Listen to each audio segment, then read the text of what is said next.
Welcome to the DevOps Planet. In this video, we will see how we can write Lambda functions in AWS. So first of all, why we use Lambda functions?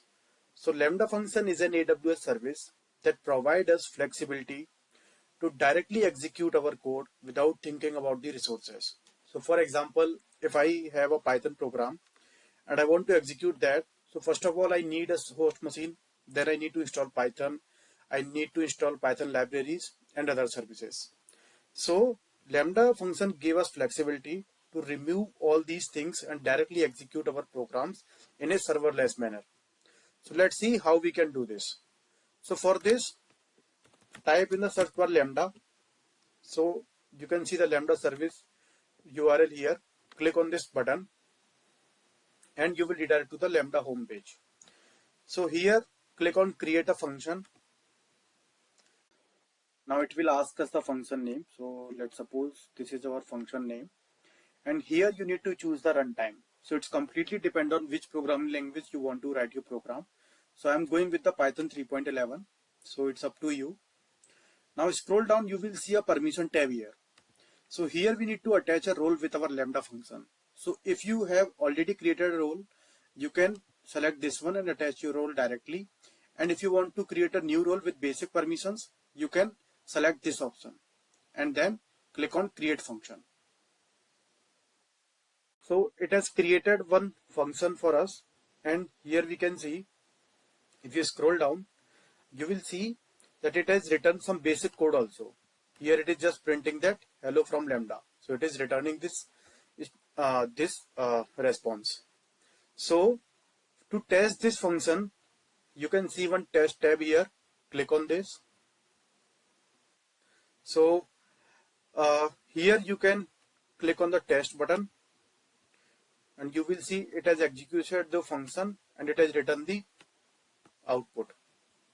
So if you scroll down here, you will see you can click, you can create new events. So new event is nothing but an input for our Lambda function. So Lambda function support input in the JSON format. So if we want to provide any input to our program, so those inputs we can define here. So let's suppose I am creating one event, that is test input, and I am keeping these JSON value as it is. So to test these inputs, we can click on test, and then if the successful is done, we can click on save. So we have created an event, and this event has the JSON input, and these are the JSON input. And if we want to print these JSON inputs in our program, so scroll up, go back to the code. So here, let me pass a print statement. So those inputs comes inside the event. So I am printing the event, and to save this, I am clicking on the deploy. So it will deploy our program. So the function has been deployed. Now again, we can click on the test and we can click on test. So it will re-execute our program. So it says that execution has been done. And if you scroll down in the output, you can see we have these values. So this is the basic functionality, that how we can write the code and how we can execute our code. Now let's write down a program. That program will list us all the AWS S3 buckets from our account. So I'm removing these things. And I will use the Boto module for access the AWS services. So let me zoom this page for you. Yeah. Okay. So first of all, I will create the Boto 3 client. Then a try block. Then I am getting the response.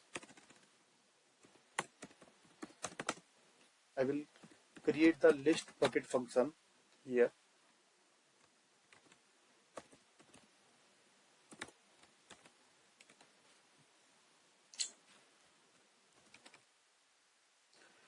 And then, so in this response, we will have the list of the buckets. Now we will print these list of buckets.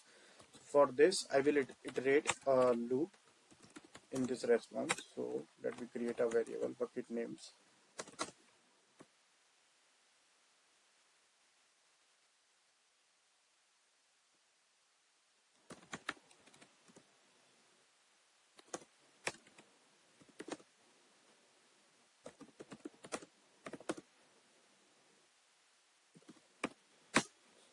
response here, and in the response, this is the key we need to pass the buckets.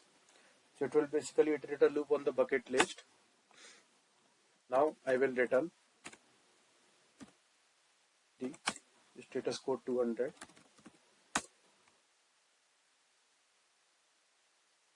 Close this single quote, yeah. And in the body I'm giving the bucket names here. So I will use the bucket names variable. Okay, and all these things I will create an exception if there is any error.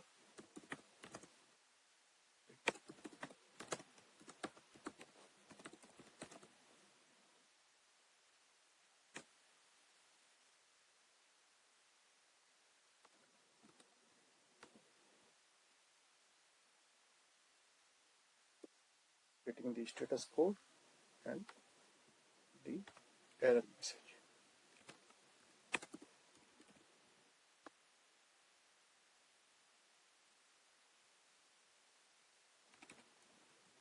Okay, so here as you can see I am using the boot03 module. Okay, and I am calling the S3 list bucket function here, so it will list the buckets and I am printing those outputs. So as you can see I have not installed any Python here, I have not installed any boot03 module here, so I will directly deploy this function. So it has been deploying, done, and then click on test. Just click on test. So the execution has started and it has failed.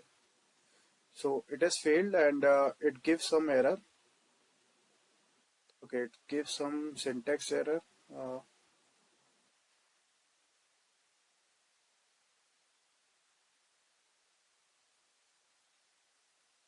Okay, line number 10, it is showing some syntax error. So let's see what is that.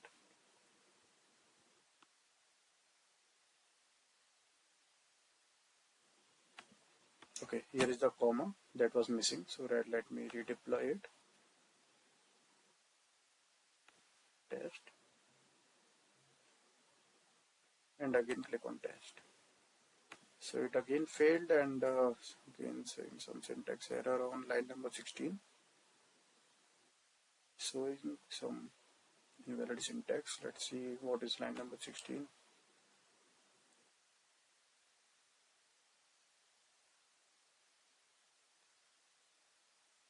Okay, that we need to close inside this. Now I think it looks good. So again deploying it, contest and again test.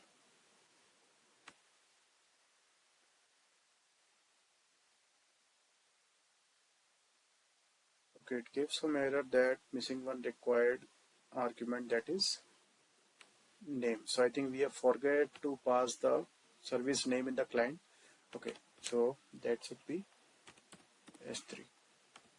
Now deploy it. So again test it. Okay, so it has executed successfully. So if we if we see the output, we see that we have an exception. The status code is 500 and access denied error. So this error comes because our Lambda function is not authorized to connect with the AWS S3 service. So for this, we need to update the role which has been assigned to the Lambda function. So click on this configuration tab.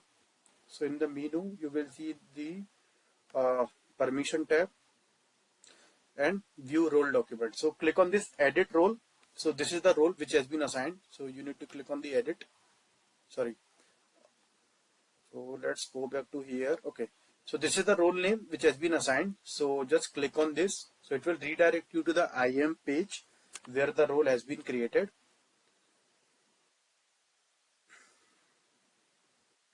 So in this role, we need to add the permission to access the S3 bucket. So if you scroll down, you will see currently the basic permission has been assigned to you.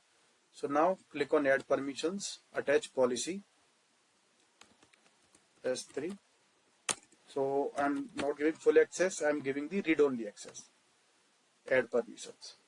So now we have attached the S3 read access to this role. So if I again go back and execute this program, click on test. So now we have the status code 200 and this is the bucket which is available in my AWS S3 services. So that is how we can write down the Lambda function and we can execute the program directly without thinking any infra.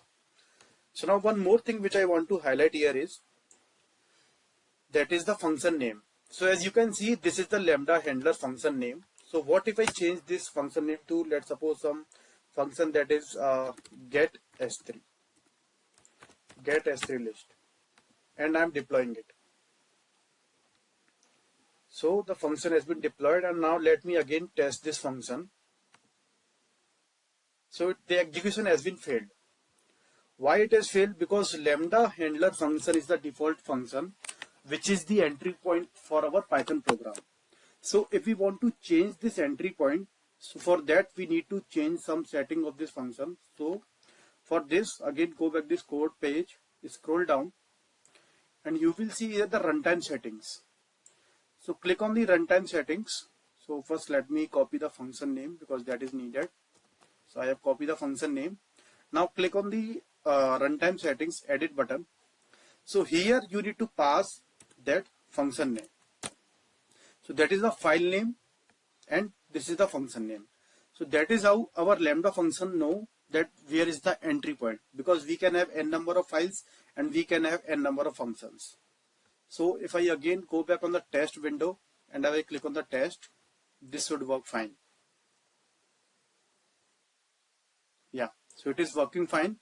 So that is how you can change the events, you can change the entry point, and you can write down the code. And also we saw that how we can attach the roles. So I hope this is clear you now that how we can use the Lambda functions. Thanks for watching this video.